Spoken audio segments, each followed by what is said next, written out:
everybody likes to laugh.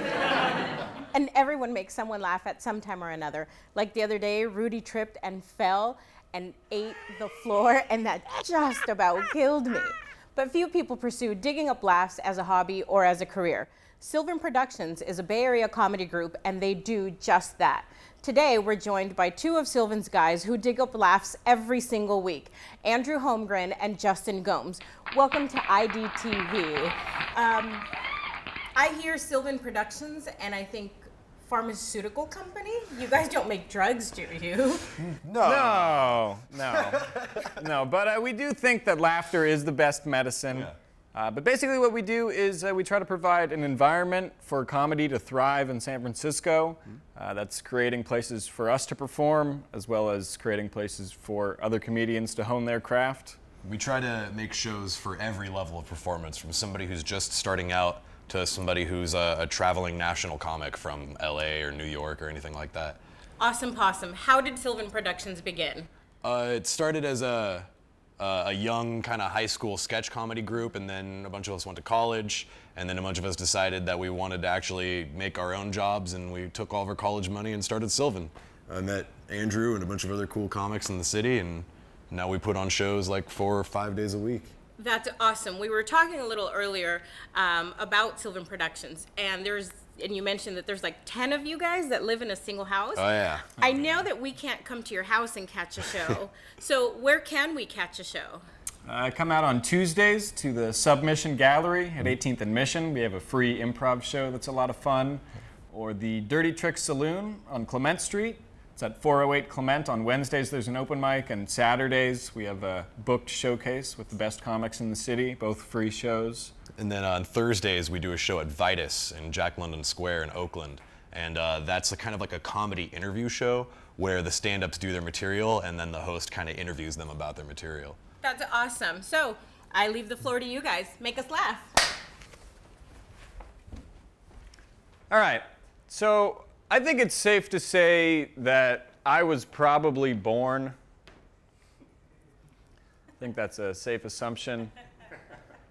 Which is why I don't understand why I need a certificate that proves I was born. You know? I don't need a trophy that says I started a race. People are like, Obama needs to show his birth certificate. Yeah. It's like, listen, if you think he's a robot, just make him take a bath. I think the metal detectors at the White House would have picked up on that by now. So I'm pretty tall. I'm like 6'2", and a lot of shorter people are always coming up to me, and they're like, "Oh, Andrew, you're so lucky to be tall. You have no idea what it's like to be short." But it's like, yeah, I do. Like, I've been all of those heights before. Pretty much everything in between baby-sized and 6'2", I've experienced life, and it sucked, which is why I grew up. You wouldn't go up to an old man and be like, "Old man, you have no idea what it's like to be young and experience life." You'd be like, "Piss off, kid." So I'm like, "No, you know what? You don't know what it's like to be tall." And they're like, "Yeah, what's it like?" "Well, it's a bunch of short people making ignorant statements." Hey, all right, Justin, get up here. So I love being on the road and telling people that I'm from San Francisco, because everywhere you go in the United States, every time you're like, "Oh, I'm from San Francisco," they're like, "Oh, you must be gay," or "You know gay people. What's gay stuff like? Gay, gay, gay." And it's like, all right, I've heard it a million times. I went to England, I went to London. First thing I heard when I said I was from San Francisco, this guy goes, "Oh, have you ever been to Mythbusters before?" Like it's some kind of theme park. Like we can go to Adam and Jamie's Universal Studios out in Alameda and go shoot some frozen turkeys into the bay out of homemade cannons or something. That'd be pretty sweet. You guys ever think that shooting somebody, you know, with a gun, it's kind of just like giving them a bullet, but just really quickly and unexpectedly. It's like, "Catch, bro!" Oh, man. You catch bullets like a girl. Hey, I am a girl. Or at least that's what my birth certificate tells me. I got jokes too. Anywho, Sylvan Productions, everyone. If you want to find them on Facebook, check them out at Sylvan Productions. Or if you want to follow them on Twitter, follow them at Sylvan Tweets. Thank you so much, Andrew, and thank you so much, Justin, for being here. Thanks for the tickle. Tickle, tickle. You know, Rudy, last show we found out about the disabled sailors hailing out of Fisherman's Wharf. Yarg! I remember the piece fondly. I do! Take it down a notch, Captain Ahab. IDTV has found yet another hidden gem in the form of octopi. Hidden gems and octopi, a couple of me favorite things, yarg! We are going to need a pirate intervention pronto. Regardless, there's a giant octopus at Fisherman's Wharf, and IDTV got to see it. And let me tell you, it's a beaut. As long as it doesn't attack me, ship. Yarg! Yeah, that ship being the SS Delusional. Somebody help me, please. Dial 911.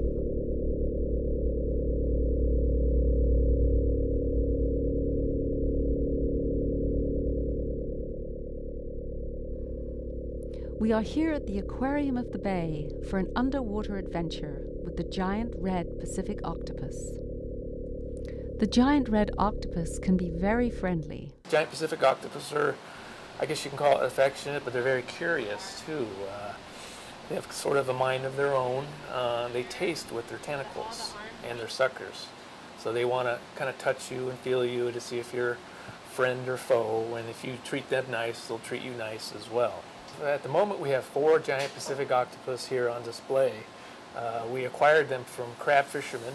They came up as bycatch in their Dungeness crab traps. Their favorite food is crab, but they'll eat most anything. But they do like crab a lot. We take Dungeness crab, sustainably caught Dungeness crab that you would buy on the wharf, and kind of skitter it up to the octopus and try to simulate it finding a crab in the wild. Since the octopus are not living in the wild, they have to be entertained. We'll go in and actually play with the octopus, depending where it is. Like there's one in that one large enclosure. You can get in with your hands and it'll come up sometimes and kind of wrap around you and play with you. Yeah, they've definitely, I've had to peel them off an arm before. Whenever we have an octopus in a tank, we have to give it food, usually in some kind of toy that's hard for it to get open to keep them stimulated because they're so smart. How does this gelatinous creature from the deep ooze 8 15-foot tentacles through a hole the size of a grapefruit? The limiting factor of an octopus squeezing through a crack is the size of their beak. So if a 15-foot octopus has a beak, say 3 inches in diameter, it could squeeze through a hole or a crack 3 inches in diameter. So it's just their body makeup is very malleable, very squishy, mostly water. In captivity, octopus have been known to escape. That's why we have that special acrylic top that we custom made in-house for the octopus enclosure now. So it's completely sealed off and it bolts down so that they can't crawl at the top. Octopus have these cells incorporated in their musculature and their skin called chromatophores. They're little miniature cells that can change color.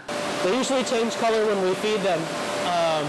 They'll flash to that really dark red that you see in that painting up there. Their skin textures start to change and their color change all the time, even as they're just moving a few feet.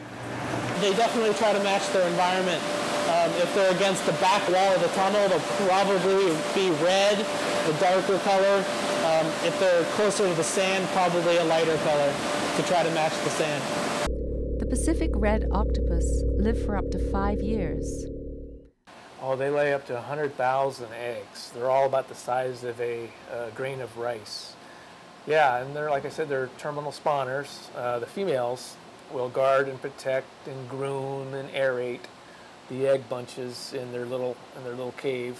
We love that. We love to have them at the aquarium because they're such enigmatic animals, and they just invoke a lot of not fear, but invoke a lot of mystery to the sea. Their shape and their size, and They're just great ambassadors of the sea.